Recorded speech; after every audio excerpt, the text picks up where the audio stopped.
دوسری طرف علم کی ضرورت ہے، عمل کو کس طرح کرنا ہے کہ اللہ راضی ہو، عمل کو کس طرح کرنا ہے کہ اللہ راضی ہو جائے۔ نماز پڑھنی ہے، کس طرح پڑھنی ہے؟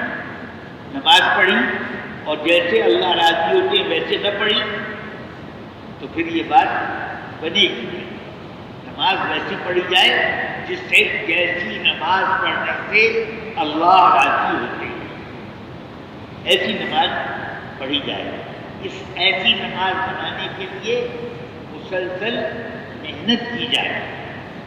کوئی ہر اگلی نماز پچھلی نماز سے بہتر ہو، ہر اگلی نماز پچھلی نماز سے بہتر ہو۔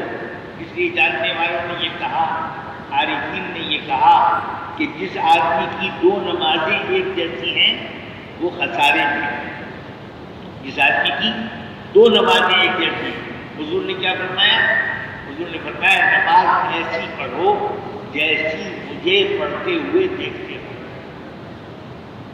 اب ہمیں کتنی دفعہ یہ خیال آتا ہے نماز پڑھتے ہوئے کہ حضور جیسی نماز پڑھیں، حضور جیسی نماز پڑھیں۔ حضرت عبداللہ بن زبیر رضی اللہ عنہ، حضرت ابوبکر صدیق رضی اللہ عنہ کے نواسے، ان کی نماز کے بارے میں مشہور تھا کہ یہ جیسے حضور نماز پڑھتے تھے ویسے نماز پڑھتے۔ ان سے پوچھا گیا کہ آپ نے نماز کس سے سیکھی؟ آپ نے نماز کس سے سیکھی ہے؟ عبداللہ ابن زبیر رضی اللہ عنہ، تو انہوں نے فرمایا میں نے اپنے نانا جان ابوبکر صدیق رضی اللہ عنہ سے نماز سیکھی۔ نماز سیکھنے کی چیز، نماز سیکھنے کی چیز۔ ہر نماز پچھلی نماز سے بہتر ہو، دھیان میں، توجہ میں اور جناب طریقے میں۔ ہر نماز یعنی ہمیں تو نماز کے اندر پورے وجود سے کس طریقے سے عمل کرنا ہے سکھایا ہے۔ مثلا سجدے کے اندر فرمایا 7 چیزوں پر سجدہ ہے، دونوں پیر، دونوں گھٹنے، دونوں ہاتھ اور چہرہ۔ یہ 7 چیزیں زمین پر صحیح طرح سے ٹکی ہوئی ہوں گی تو سجدہ پورا۔ اب بعض لوگ نماز پڑھتے ہیں اور سجدے کے اندر پیر ان کے جھولتے رہتے، پیر ٹکتے نہیں زمین پہ، جھولتے رہتے۔ ہمارے بخاری ظہیر صاحب سناتے تھے کہ کسی آدمی نے کہا کہ بھائی اس طرح نماز نہیں ہوتی، تو اس نے کہا سجدہ کرنے والے نے کہ بھائی تمہاری نہیں ہوتی ہوگی، میری تو 20 سال سے، میری تو 20 سال سے جیسی پڑھنی بس نماز پڑھ لی۔ ایک نماز ایسی پڑھی جائے جو اللہ کو پسند آئے، حضور والا طریقہ سیکھا جائے۔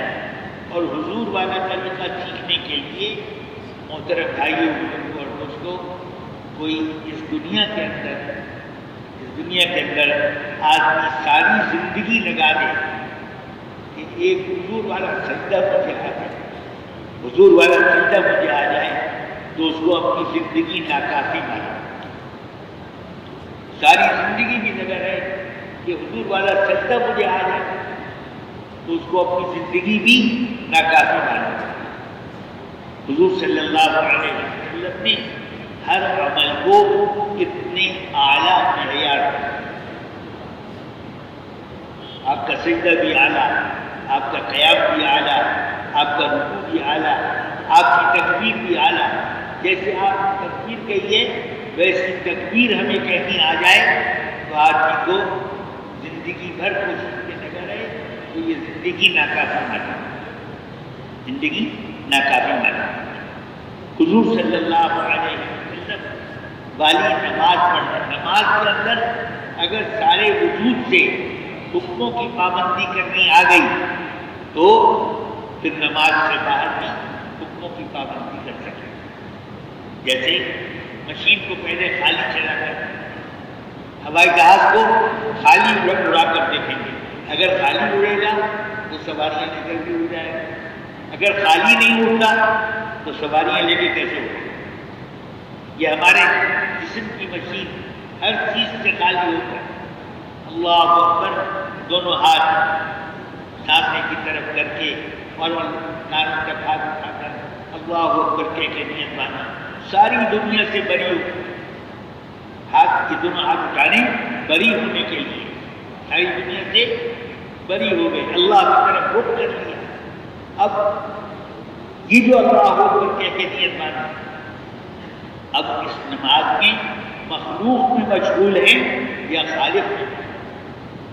اس نماز میں مخلوق میں مشغول ہیں یا خالق جل وعلا میں؟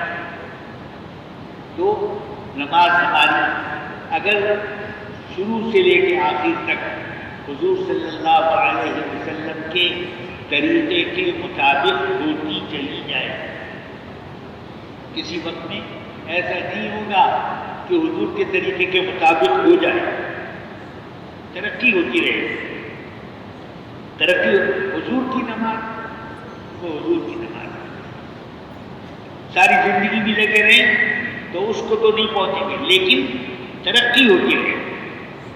جو نماز کے اندر سر سے لے کے پیر تک پورے وجود سے حکموں کی پابندی کر رہا ہے، وہ نماز کے باہر بھی حکموں کی پابندی کر سکتا ہے، اور جو نماز کے اندر سر سے لے کے پیر تک پورے وجود سے حکموں کی پابندی نہیں کر رہا، وہ نماز کے بعد حکموں کی پابندی کیسے کرے؟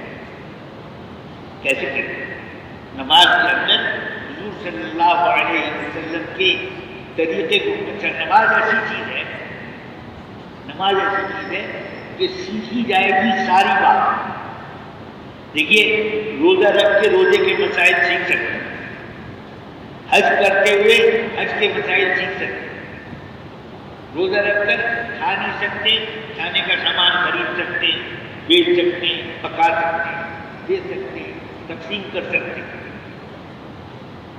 احرام باندھ کر، احرام باندھیں گے بغیر سلے ہوئے کپڑوں کا، اب بیٹھے کپڑے سی سکتے، سلے ہوئے کپڑے بیچ سکتے، سلے ہوئے کپڑے خرید سکتے، احرام کے مسائل سیکھ سکتے، اور سارے احکام جو ہیں ان میں تو لگ کر سیکھا جا سکتا ہے، نماز کے اندر سیکھ کر لگا سکتا ہے، نماز کے اندر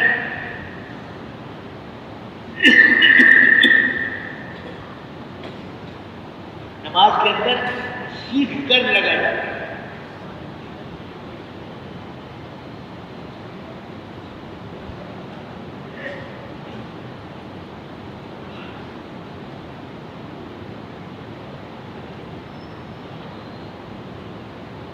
آج میں نے عرض کیا کہ احرام بیٹھے سلا ہوا کپڑا پہن نہیں سکتے، لیکن بیٹھ کر کپڑا سی سکتے، سلا ہوا کپڑا بیچ سکتے، سلا ہوا کپڑا خرید سکتے، احرام باندھ کے ہو سکتا ہے۔ نماز کے اندر کوئی گنجائش نہیں، سب کچھ پہلے سیکھنا، سیکھتے چلے جائیں، جتنا سیکھیں گے اتنی نماز بہتر ہوگی۔ نماز کے اندر تکبیر جب کہتے ہیں، یہ ایک مرتبہ اللہ اکبر کہنا اس پوری دنیا سے زیادہ قیمتی ہے، اس لیے کہ اس اللہ اکبر کا جو اجر ہے وہ اس دنیا میں سما نہیں سکتا، یہ دنیا چھوٹی ہے، اللہ اکبر کا اجر بڑا ہے، اور اس اللہ اکبر پر، اس اللہ اکبر کا جو اجر ہے وہ کبھی ختم نہیں ہوگا، یہ دنیا ختم ہونے والی ہے، یہ دنیا ختم ہونے والی ہے، اللہ اکبر کا اجر کبھی ختم نہیں ہوگا، اس لیے جتنے اعمال ہیں ان اعمال کی جزا دنیا میں نہیں مل سکتی۔ دنیا میں تو ایسا ہے جیسے بچے سے کوئی سودا منگوایا جائے اور وہ دکاندار بچے کو ساتھ میں ایک ٹافی بھی دے، ایک مٹھائی بھی دے، ایک ٹکڑا مٹھائی کا دے دے، اس لیے کہ بھائی بچے کی دلداری ہے۔ تو دنیا میں جو کچھ ملتا ہے وہ تو ایسے ملتا ہے جیسے دکاندار سودے کے ساتھ بچے کو کرنے کے لیے کچھ دے دیا کرتا ہے، ایسے ملتا ہے، اصل انعام تو آخرت میں ملے۔ اللہ اکبر، اب اللہ کی بڑائی کا تصور کرنا، اللہ کی بڑائی کا تصور کرنا، اس کے ساتھ اللہ اکبر کہنا، اس کے ساتھ اللہ کی پاکی کا تصور کر کے سبحان ربی الاعلیٰ کہنا، سبحان ربی العظیم کہنا۔ ہر عمل اگر ہمارا صحیح ہوگا تو نماز کے باہر کے عمل بھی صحیح کرنے کا دروازہ کھل جائے گا، نماز کے بعد کے عمل بھی صحیح ہوتے چلے جائیں۔ ایسے ہی محترم بھائی، ایک طرف علم کی ضرورت ہے، نماز سیکھنے کی ضرورت ہے، اور یہ ضرورت کسی وقت بھی یہ نہیں ہم کہہ سکتے کہ نماز ہمیں آ گئی، نماز ہمیں آ گئی یہ ہم کہہ نہیں سکتے۔ نماز بھی ترقی کا میدان حضور کے اقدام مبارک ہے، حضور کے مبارک قدموں تک ترقی کا میدان ہے، نماز میں ترقی کر سکتے۔ نماز میں دھیان جمانا، اس کے لیے ذکر کی مشق نماز سے باہر ہو، تلاوت کی مشق نماز سے باہر ہو، نماز سے باہر تلاوت کی مشق کرنا، نماز سے باہر ذکر کی مشق کرنا۔ سبحان اللہ، اللہ ہر عیب سے پاک، الحمدللہ، ساری خوبیاں سارے کمالات اللہ کے ذات ہیں، لا الہ الا اللہ۔ جب اللہ ایسے ہیں کہ ہر عیب سے پاک ہیں اور ساری کمالات ساری خوبیاں اللہ کے ذات میں ہیں، تو ہم اللہ ہی سے دل لگائیں گے، اللہ ہی سے محبت کریں گے، اسی کے آگے سر جھکائیں گے، اسی کی عبادت کریں گے، اسی سے مانگیں گے۔ اللہ اکبر، جو کچھ ہم نے اللہ کے بارے میں سوچا، اللہ اس سے بہت بڑا۔ اب جو دھیان جما کر تیسرے کلمے کی تسبیح صبح شام ایک پڑھے گا، اس کی نماز میں تیسرا کلمہ بھولتا ہے، اللہ اکبر سے نماز چلے، سبحانک اللہ وبحمدک وتبارک اسمک وتعالی جدک ولا الہ غیرک، تیسرا کلمہ پورا، اللہ اکبر سبحانک اللہم وبحمدک لا الہ غیرک۔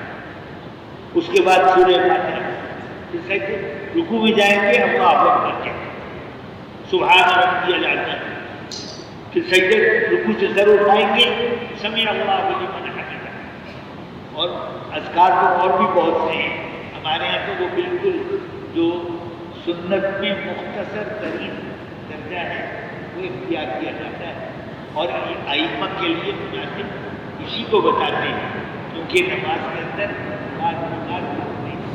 بات کا کام ایسا چھوڑ کے آتے ہیں جس میں حرف کا اندیشہ ہوتا ہے۔ نماز تو مختصر ترین جماعت کی نماز ہے، ورنہ نماز تو اللہ پاک توفیق نہیں، نماز میں دل لگ جائے تو ایسی بات ہے۔ ایک صاحب کی شادی ہوئی اور وہ جب بیوی کے پاس پہنچے تو کہنے لگے کیا خیال ہے 2 رکعت نماز پڑھ لو، اور وہ جناب نماز کی نیت مان کے کھڑے ہوئے تو فجر کی اذان ہے، انہوں نے کہا کہ آپ نے تو ساری رات انتظار کروایا، کہنے لگے کیا کرتا جنت کی حوریں سامنے، یہ ہے نماز پڑھنا، نماز کے اندر کمال پیدا کرنا،